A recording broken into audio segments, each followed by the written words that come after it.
Vamos lá. Coleta de dados em populações e amostras. O que a gente vai trabalhar agora são metodologias, são formas, né, que habitualmente estatísticos, cientistas, pesquisadores, alunos, professores, no geral, tá, utilizam, certo, como modelo funcional, prático, né, digamos assim, de coleta de dados, certo? Então, assim, a gente vai conhecer aqui alguns conceitos, né, relacionados ao que são cada etapa, o que é cada coisa, né, e a gente vai ver como são as formas, né, os métodos mais utilizados. Aí você vai me perguntar, professor, existem outros? Pessoal, existe uma infinidade absurda de possibilidades de coleta de dados. Umas mais indicadas e outras bem distando do que é o correto. E óbvio que eu vou conversar sobre todas elas, né? Sobre as principais, digamos, das indicadas, e vou dar alguns exemplos do que não é indicado fazer, do que pode prejudicar muito os resultados estatísticos e, consequentemente, os dados da sua pesquisa, tá bom? Vamos lá. O objetivo principal da análise bioestatística consiste em inferir, né, deduzir características de um grupo de variáveis através da generalização da análise de uma amostra desse grupo. Professor, traduz para mim. Seguinte, a ideia, né, da bioestatística é conseguir falar por um grande número, analisando uma menor quantidade, né? Ele cita aí a questão da generalização. Por exemplo, quando a gente fala, por exemplo, 53%, sei lá, 53% da população brasileira é negra. Ele contou um por um. O IBGE antigamente dizia que contava, né? Os cabas que diziam que eles faziam. Alguém contou um por um? Alguém foi lá e olhou, ouviu, né, a opinião de um por um? Ou ele fez aquilo ali baseado em uma amostra, em uma parte menor que transparece a realidade de um todo, daquela situação inteira? Ah, professor, dê outro exemplo que esse eu não entendi. Vamos lá. Vamos pegar, então, os alunos da faculdade. Foi feita uma pesquisa com a idade, para saber as faixas etárias, né, dos alunos da faculdade, da FACESA. Aí você vai dizer, rapaz, você perguntou a idade de tudinho, um por um? Você faz, não. Eu selecionei aleatoriamente um grupo, fiz um questionário, obtive a idade deles e calculei, né, estatisticamente, que aqueles dados representariam todos os alunos da faculdade. Ah, professor, mas pode estar errado. Existem cálculos, né, vocês vão aprender a fazer isso, de variabilidade, que vai identificar o risco daquilo estar errado. A gente vai aprender a fazer isso também, certo? Então, o que eu quero que vocês entendam sobre a bioestatística? Que eles pegam um grupo, analisam aquele grupo, e que aquele grupo vai representar um contexto generalizado, né? Sempre que você vê um dado, a população do Brasil ganha, em média, um salário mínimo. Então, ele calculou, ele pegou uma parte da população brasileira e ouviu quanto eles ganhavam, né? E fez um cálculo para poder chegar a esse dado. Oi, Fredo. Professor, um exemplo que, tipo assim, vai clarear mais, no meu ver, é o número de mulheres agredidas. Porque não se sabe o valor total, nem todas denunciam, mas se tem uma média de, por hora, quantas são agredidas. Perfeito, cara. Muito, muito, muito boa a sua colocação. Mas parabéns, muito boa mesmo. Por quê? Como você falou, é impossível a gente saber quantas mulheres, são agredidas, porque a gente sabe que existe uma omissão, não existe a denúncia, existe muita coisa que envolve aí, que finda mascarando a realidade. Só que o que o estatístico faz? Ele faz uma projeção. Ele subentende que existe uma parcela daquela que denuncia, que é um número real, né? E existe uma parcela do que é um dado previsto, o que acredita-se acontecer baseado nas informações que ele tem. Então, assim, Se existem X denúncias por dia, e você faz o cálculo daquilo ali por horas, e, né, que divide por 24, e você tem uma média por hora, você consegue fazer uma projeção nacional. Não é que você contou todas as mulheres que foram agredidas no país inteiro, mas ele coletou informações de uma grande massa, né, provavelmente de todos os estados do país, que conseguiu trazer uma representatividade. Então, segue muito bem o exemplo, muito bom, que é um número que era impossível da gente conhecer, que é essa quantidade real, mas é possível estipular essa quantidade baseado no que se chega, no que se tem de informação, do que é coletado, né? Na verdade, o dado que é coletado, processado e transformado em informação. Ótimo exemplo. Ele bota aqui, ó, essa generalização pressupõe conhecimento de importantes conceitos, tais como população, amostra, parâmetros e estatísticas, amostragens aleatórias e outliers. Então, assim, aqui, pessoal, são alguns conceitos de vocabulário, né, que a gente vai ter aqui dentro da disciplina de bioestatística, certo? Ele vai falar aqui sobre todos eles, ele vai citar, tá? Ele vai dizer aqui, ó, o termo população tem um significado ligeiramente, diferente do que se entrega no cotidiano.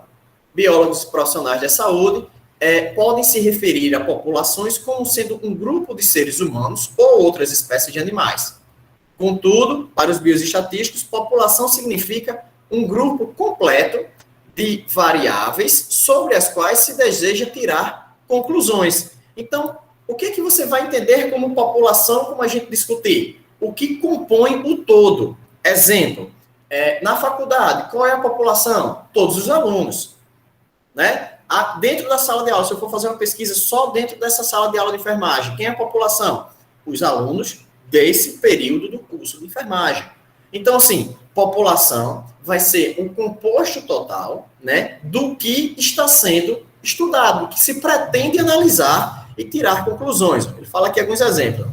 Por exemplo, se uma pesquisadora pretende definir a altura média dos calouros do curso de fisioterapia da faculdade, a população será composta pelos valores que representam as alturas de todos os calouros do referido curso.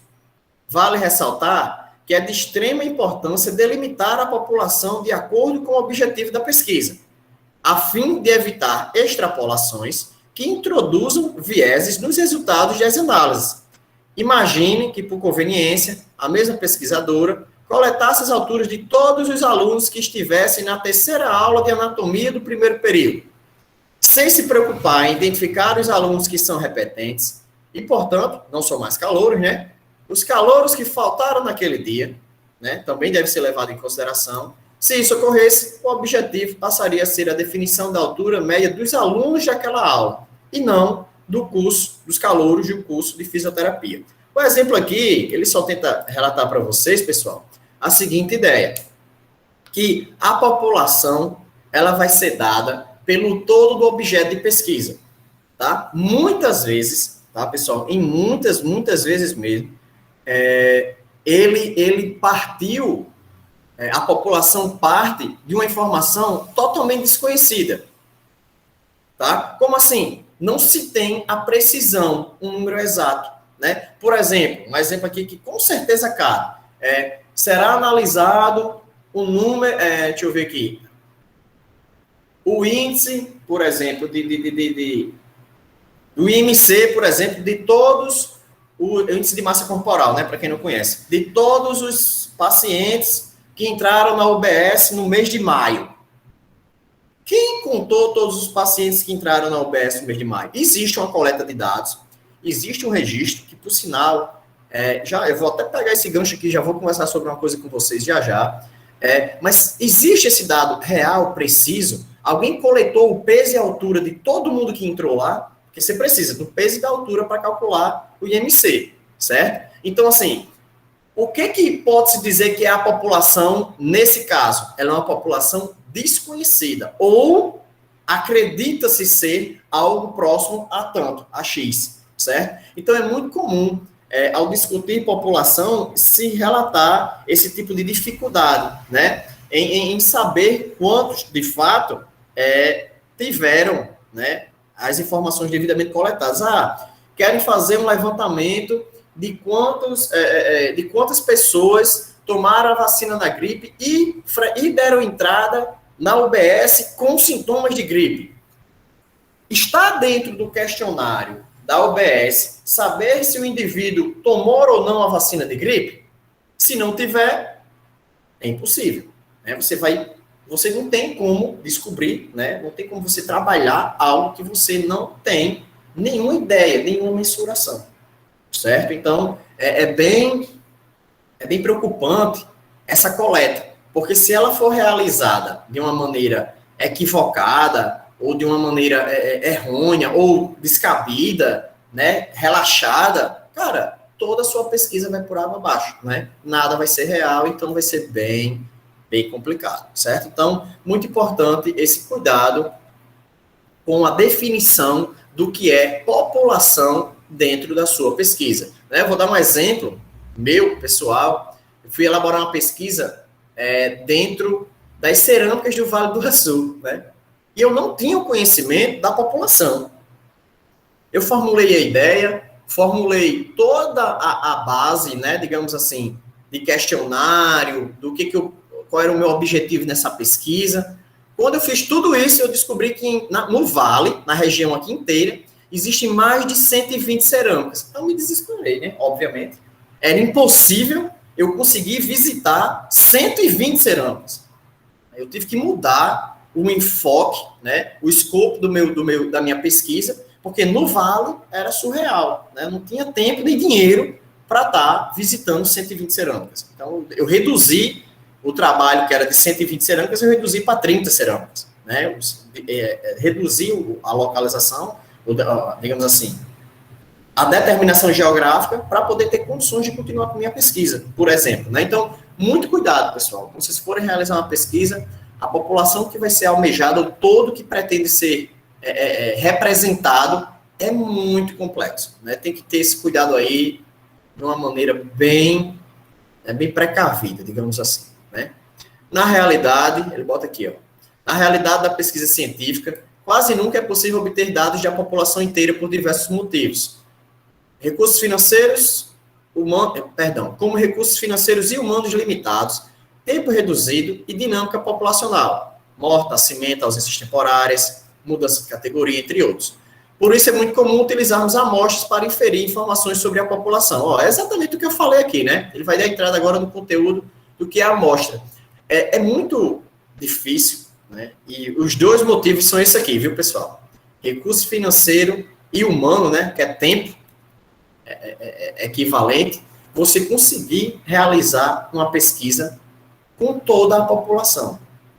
Quando a população é cabível de contagem, eu gosto de contar assim, quando é cabível de contagem, por exemplo, a gente está dentro da sala de aula, e eu resolvo fazer uma pesquisa de grau de satisfação com os alunos com a aula do professor. Poxa, são 30 alunos, eu consigo coletar a informação de 30 alunos e processar os dados, e transformar essa informação e fazer uma análise se minha aula está sendo boa ou ruim. Dá para fazer. Dá para fazer e dá para fazer tranquilo. Agora, imagina eu querer fazer a mesma situação com todos os alunos da faculdade. Primeiro que eu já crio um critério que não atende. Eu não fui professor de todos os alunos da faculdade. Então, já trava. Então eu vou fazer do curso de administração, que eu sei que eu fui professor de todos. Mesmo assim, vai, sei lá, 200 alunos, 150 alunos. Eu tenho tempo e recurso para buscar esses 150 alunos? Geralmente, pessoal, vocês vão passar por isso, pode acreditar, né? O que vai machucar, vou usar assim, né? A pesquisa da gente, de vocês, no geral, é dinheiro, sabe? Porque, assim, ter recurso financeiro para conseguir, né, fazer com que está se deslocando, preparando tempo, né, e afins, para estar ouvindo um por um, cara, você tem que ter dinheiro para isso, né? Não é barato. Você tem que ter dinheiro e tempo, né? Então, assim, geralmente as pesquisas sofrem muito com esse tipo de limitação, digamos assim, né? Então, é bem comum a gente se deparar com pesquisas que foram digamos que encerradas, né? ou reduzidas o grau da sua qualidade devido à ausência de recursos, tá bom? Então, ele vai falar aqui o que é amostra, que isso aqui é o que a gente vai trabalhar na vida real. Amostras são partes da população que, de preferência, a represente bem. A qualidade da amostra depende do seu tamanho em relação à população. Quanto maior a amostra, menor será o erro amostral e da aleatoriedade da coleta das variáveis. É ideal que cada membro da população tenha a mesma probabilidade de ser escolhido para ser medido. Então, assim, traduzindo isso aqui, né, de uma maneira mais direta, de uma maneira mais prática, tá? Duas coisas que a gente sabe que vai acontecer. Você não vai conseguir verificar ou aplicar questionário, por exemplo, em toda a população. Então, você vai selecionar uma amostra. O que é uma amostra? É uma parte daquilo ali. Como ele falou, o exemplo das mulheres agredidas. Eles não conseguiram, obviamente, entrevistar, né, coletar informações de todas as mulheres agredidas, mas vocês conseguem ouvir uma parte delas e desenvolver uma pesquisa baseada nessa parte que foi ouvida. E ele cita muito bem, quanto mais gente você ouvir, melhor. Se eu conseguisse ouvir todos os meus alunos, eu teria um feedback enorme, eu teria um volume de informação perfeito e conseguiria readequar a minha aula para atender aos alunos. Então, por isso que eu sempre falo, ó, pessoal, se vocês não me disserem que vocês estão achando quais são suas dificuldades, é impossível atender. Então, fica como uma pesquisa. Cada vez que vocês me pedem para tirar uma dúvida, para mim, automaticamente se gera uma pesquisa individual para mim saber a proporção, a quantidade de alunos que estão entendendo ou não estão entendendo. Então, a gente cria a ideia da amostra baseada em quê? Se eu não posso ouvir todos, eu ouvi uma parte. Quanto maior essa parte, maior a qualidade dessa coleta, né? Dessa pesquisa que está sendo realizada. E ele cita também a questão da aleatoriedade. Pessoal, a aleatoriedade se trata do fator de qualquer pessoa ter a mesma chance de ser entrevistada ou não. Não ser tendencioso. O que é tendencioso? Imagine que eu vou fazer uma pesquisa sobre a minha aula, aí eu vou ouvir 20 alunos. Dos 20 alunos, 10 são meus colegas. São colegas próximos. Esses caras vão falar bem? Talvez só vá falar bem. Não vai falar mal. Então, vai ter o aluno que vai falar bem, porque ele gosta de cálculo, e vai ter o aluno que vai meter o cacete, porque ele tem raiva de cálculo. Então, assim, obviamente, né, tentar trazer o máximo de aleatoriedade possível para fugir, nem ouvir só quem não gosta, nem ouvir só quem gosta, né? Isso é muito arriscado se eu fosse, por exemplo, realizar uma pesquisa desse, e isso serve também no geral, né? Não adianta também, eu estou dando um exemplo aqui meu, mas qualquer situação, não fogem, né, digamos assim, os participantes da pesquisa. Parei aqui, ó. Você certamente já participou de uma coleta de dados em toda a população, em que toda a população foi medida, desculpa. Ele vai dizer, ó, na faculdade, né, todos os alunos têm que preencher um formulário com data de nascimento, né, nesse caso. A instituição faz um censo, quando toda a população é medida. Por que a gente sabe a idade de todos vocês? Porque vocês, quando se matriculam, está lá a informação da sua data de nascimento. Então, a gente consegue ter um censo. O que é um censo? É uma informação completa sobre a população. Né? Quando a gente vê assim, censo do IBGE, né? A gente via muito isso. Agora, pararam de realizar. Mas um censo é um resultado obtido de toda a população. Tá? Quando ele diz que é feito apenas sobre uma amostra, sobre uma menor parte, isso aí a gente vai chamar de estatística. Por quê? Porque é um dado representativo. Certo? Ele vai dizer aqui, ó. Lembra quando dissemos que quanto maior a amostra, menor será o erro amostral? Só para adiantar, o que é o erro amostral, pessoal?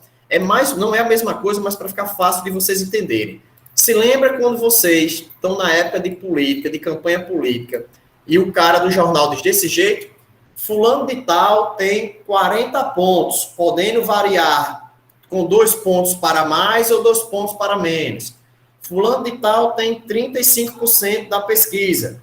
Então, podendo variar para 2 pontos para mais, para 2 pontos para menos. O erro amostral é justamente isso, né? Onde você onde você cria uma margem de erro que pode, digamos assim, que vai delimitar, na verdade, um intervalo que o resultado vai estar ali, né? Pois é, Letícia, é muito comum, sabe isso? Por exemplo, eu particularmente sofro muito com isso, né? Eu sou prova viva disso, porque quando um aluno entra na disciplina de cálculo, ele já entra com a imagem o quê? Negativa da situação.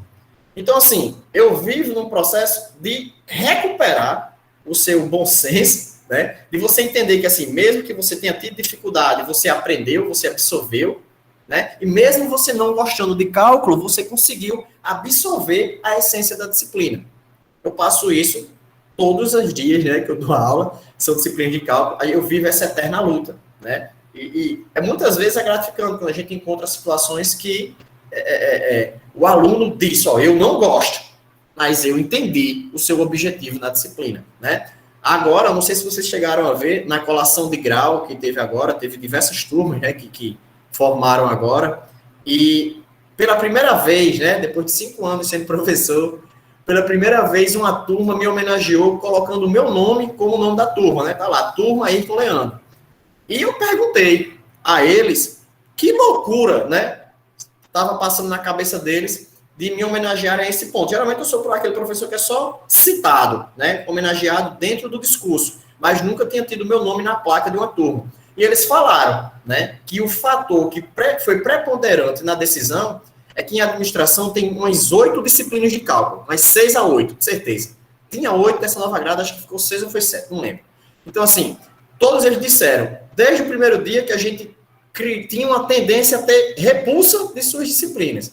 Mas você conseguiu nos mostrar que ou tem matemática na administração ou ninguém administra nada.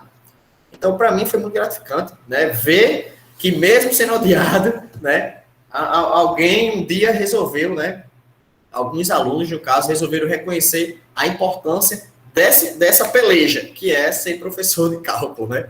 Vocês vão desenvolver ainda essa raiva de mim, mesmo sem querer, ou esse amor, né? Que ou vira um caso de ódio ou vira um caso de amor, é sempre assim. Então, vamos lá. No censo, o erro amostral é igual a 0, pois trata-se da maior amostra possível. Essa amostra é toda a população, tá? Então, quando vocês encontrarem o termo censo, significa que foram ouvidos todos, né? Rapaz, foi feito um censo na turma de enfermagem sobre a qualidade dos ar-condicionados. Significa que todos os alunos foram ouvidos sobre a qualidade de resfriamento do ar-condicionado, tá? E ele vai citar aqui, ó. Importante ressaltar que quando se mede variáveis de uma população, todos os membros que interessam para a pesquisa, né, temos um parâmetro, por exemplo, se medimos a quantidade de calorias ingeridas por cada rato em um determinado biotério e dividimos pelo número total de ratos, temos um parâmetro populacional, né, que é a ingestão de categorias daqueles ratos. Já quando se mede variáveis de uma amostra, né, uma parte da população, temos uma estatística. Retomando o exemplo, se escolhermos alguns ratos para realizar a medição e dividimos o total de calorias medido pelo número de animais escolhidos, temos uma estatística. Então, assim, o que ele está comparando aqui? Ele está só mostrando que a diferença entre você ouvir toda a população e a diferença entre você, né, realizar uma estatística baseada em uma parte daquela população, que a gente chama de amostra, né? Só conceituando aqui a situação. Deixa eu ver qual é esse exemplo. É bom mostrar isso aqui. Vamos lá. Já comentamos que o tamanho da amostra é importante para a qualidade do resultado da pesquisa. Agora vamos nos dedicar um pouco a discutir a aleatoriedade da coleta das variáveis. Imagine um pesquisador tentando comprovar que os alunos de enfermagem têm um IMC maior que os alunos de nutrição, pois estes têm melhor conhecimento em dietética, né? Ou qualquer outra hipótese, só para usar uma desculpa aqui. Para isso, ele decide medir o peso e a altura necessário para calcular o IMC de 10% dos alunos de cada curso, pois seria inviável, né, medir todos. É aquela situação. Não tem como ele pegar o peso e a altura de todos os alunos de enfermagem e de nutrição. Então, ele vai pegar e ele seleciona 10% desse todo, né, desses alunos que seriam a população. No momento da medição dos alunos de enfermagem, ele escolhe os maiores, enquanto no curso de nutrição, ele escolhe os menores alunos para garantir a confirmação de sua hipótese. É claro que isso não seria justo, tampouco teria relevância científica. Para evitar distorções desse tipo, que nem sempre são assim tão evidentes, às vezes ocorre, né, sem intenção, há técnicas de amostragem probabilísticas que servem para garantir a aleatoriedade da amostra, permitindo que esta seja mais uma representativa da população. A seguir serão apresentadas 4 técnicas de amostragem probabilísticas mais importantes. Vou tentar traduzir isso aqui para vocês. Pessoal, quando vocês vão realizar uma pesquisa e vocês vão selecionar uma amostra, porque vocês vão selecionar uma amostra, é praticamente impossível não selecionar uma amostra, né? É muito complicado trabalhar com a população inteira. Então, a forma como você vai selecionar essa amostra vai ter que ser explicada e justificada dentro do seu TCC. Vou logo adiantando essa vibe, tá? Por quê, professor? Não adianta você chegar dizendo que fez uma análise da, sei lá, do percentual, sei lá, vamos aí, percentual de gordura, IMC, né? Dos indivíduos de determinada instituição, se você não utilizou de critérios que tragam aleatoriedade.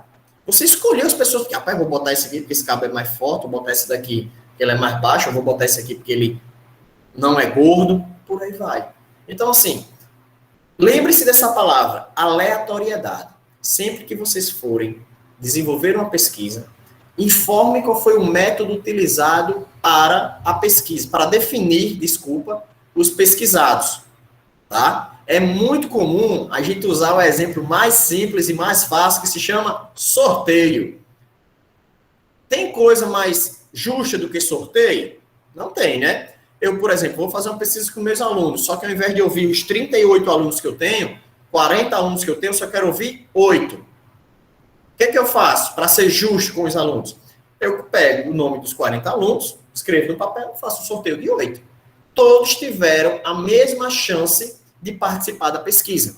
Isso se chama aleatoriedade, ok? Então, a gente vai ver aqui 4 formas aqui, rapidinho, tá? Antes que a nossa aula aqui fique apertada. Amostragem aleatória simples. Todos os membros da população são computados e têm a mesma chance de ser escolhidos através de um sorteio. Apesar de ser a amostragem ideal, muitas vezes torna-se inviável. Imagine que você pretenda identificar a porcentagem de pessoas com depressão na cidade. E, para isso, queira utilizar a amostragem aleatória simples. Para início de conversa, você teria que ter o nome de todas as pessoas da cidade para realizar o sorteio. Em uma grande urna, por exemplo. Difícil, né? Então, assim, ele cita aqui uma situação, né, para identificar o percentual, né, a porcentagem de pessoas que têm depressão, por exemplo, em Açu. Você sabe quantas pessoas têm em Açu? Você sabe o nome de todas elas? Então, assim, poxa, impossível aplicar esse método, não é verdade? O método de amostragem aleatória simples, ela geralmente é utilizada quando você tem conhecimento de forma identificada de toda a população, tá? Então, é preciso conhecer toda a população para poder usar esse método de amostragem aleatória simples. Ah, eu sei, por exemplo, todos os pacientes que eu atendi no ano de 2021. Então, você consegue criar uma pesquisa, né, onde esse método seja aplicável, porque você tem um conhecimento de todas as pessoas que você atendeu, do nome de todas as pessoas que você atendeu. Ah, eu quero, então, aplicar um questionário onde vai ser medido o grau de satisfação das pessoas que eu atendi. Então, ótimo. Cite todas elas, realize um sorteio, procure essas pessoas, escute, aplique um questionário em todas elas, né? E você vai ter um resultado que, provavelmente, vai representar de forma justa o grau de satisfação sobre o seu trabalho, né? Então, próximo, amostragem sistemática. Os membros de uma população devem estar ordenados e, sem que o pesquisador saiba previamente a ordem, deve escolher o 9º membro da população. sendo N o número escolhido de acordo com o tamanho da população. Eu explico já isso, tá? Vamos lá. Suponha que você queira conhecer o número de pessoas deprimidas na sua sala de aula, sem perguntar para todo mundo, óbvio, né? Para isso, sem saber onde estão localizados seus colegas de sala, você determina o número 5, por exemplo, e pergunta ao 5º aluno da fila, depois ao 10º, depois ao 15º, ao 20º e assim por diante, a cada 5 colegas. Novamente, perceba que no caso de populações grandes, essa técnica também se torna bastante difícil. O que é a amostragem sistemática? Ok, Maria Beatriz. Estou terminando já. O que é a amostragem sistemática? É quando você tem um conhecimento sobre o volume da população que você está analisando e para não realizar um sorteio, você analisa esse tipo de contagem. Onde é que isso pode ser utilizado, por exemplo? Vamos supor que a gente saiba que um determinado médico atenda, por exemplo, 30 mulheres grávidas por dia, né, para criar uma base, né? 30 mulheres grávidas por dia. E você resolve fazer uma pesquisa para analisar o sexo da criança, né? Para saber se está para nascer mais menino ou menina, né? Como diz o outro. Então, o que é que vai acontecer? Não tem como você realizar um sorteio porque você não sabe o nome de todas elas. É impossível. Mas você sabe, você trabalha com esse método, por exemplo, né? Ou você tem essa informação, por exemplo, que todo dia são atendidas 30 mulheres. Aí você pensa, eu não tenho como ouvir as 30, mas eu queria ouvir, por exemplo, 20% dessas mulheres. 20% de 30, por exemplo, são 6. Se você pegar 6 e dividir por 30, dá 5.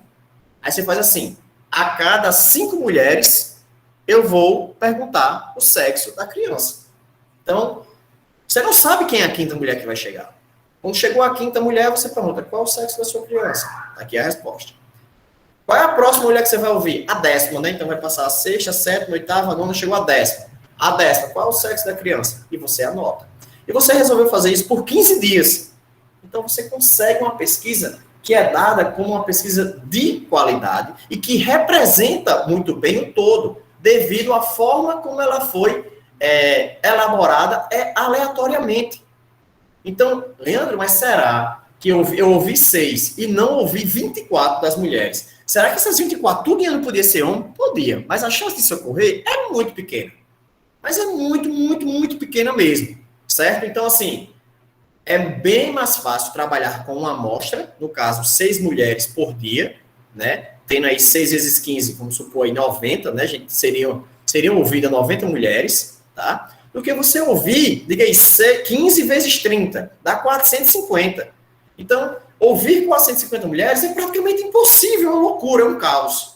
Mas ouvir 90, 90 eu acho que eu consigo. 6 por dia eu acho que dá. Agora 30 por dia é complicado.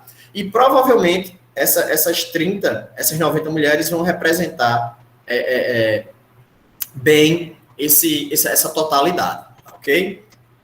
Tranquilo, Ítalo. Já está acabando. Deixa eu ver o que é. Já está acabando. Falta pouquinho.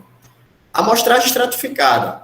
A população é dividida em subpopulações relevantes para o estudo e uma porcentagem dessa subpopulação é medida.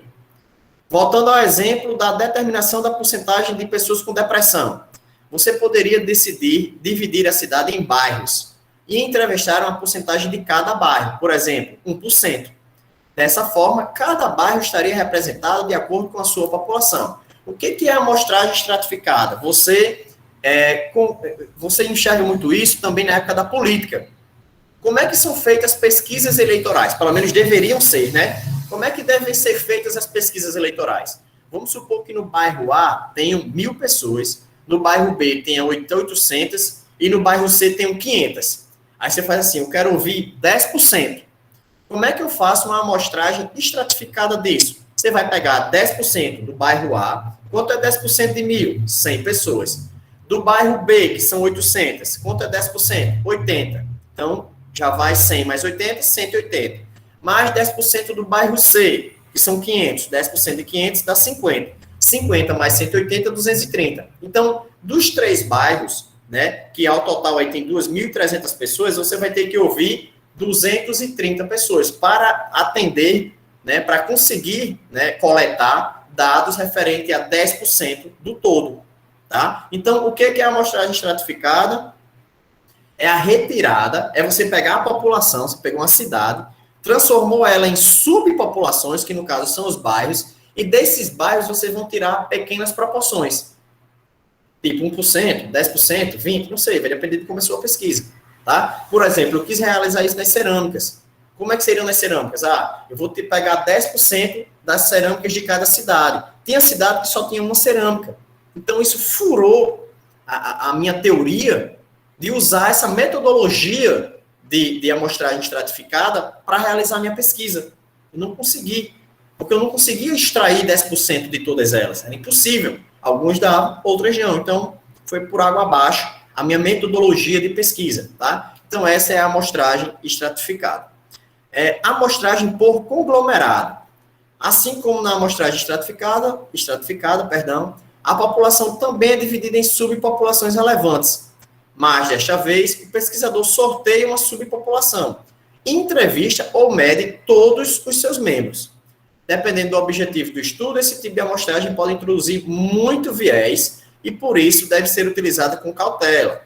Imagine que você queira determinar a força média dos alunos de educação física e, para isso, divida a turma entre homens e mulheres.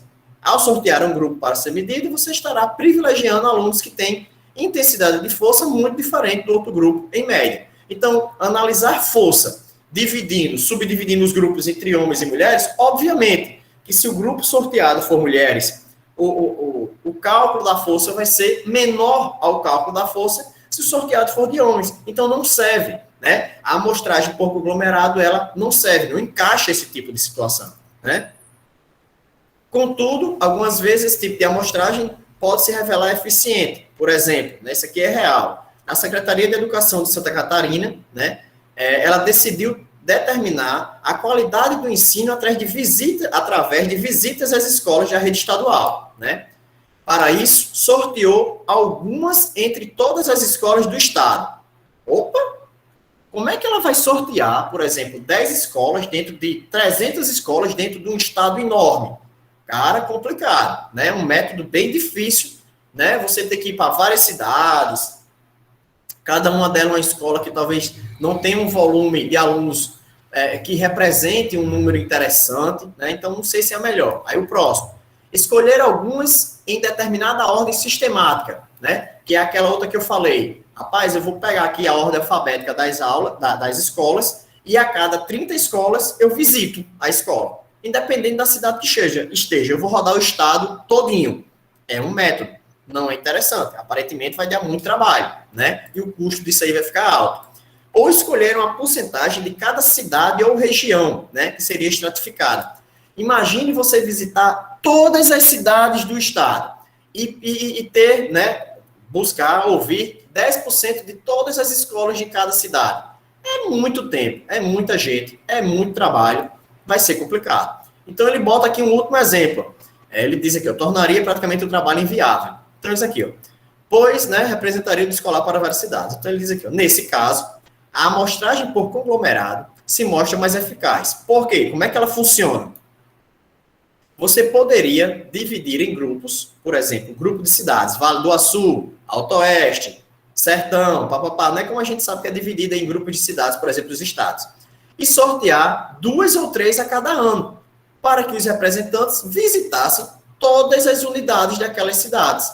Então, por exemplo, você tem diversos conglomerados espalhados pelo estado, você sorteia 2 ou 3 e visita todas as escolas daquela região. E você tem um fator geográfico vantajoso. Você não precisa rodar o estado inteiro. Você vai rodar aí 1, 2, 3 municípios no máximo, né? Vai ter, óbvio, que tudo dá trabalho, vai ouvir todas as escolas daquela região, mas vai conseguir ter uma representatividade bem interessante, tá? Pessoal, aqui está chegando a nossa hora. Aqui é só um exemplo que não vai interferir no que eu vou colocar para vocês. Ó, eu tenho aqui, né, uma lista de exercícios. Deixa eu parar aqui a gravação. Eu tenho aqui uma lista de exercícios.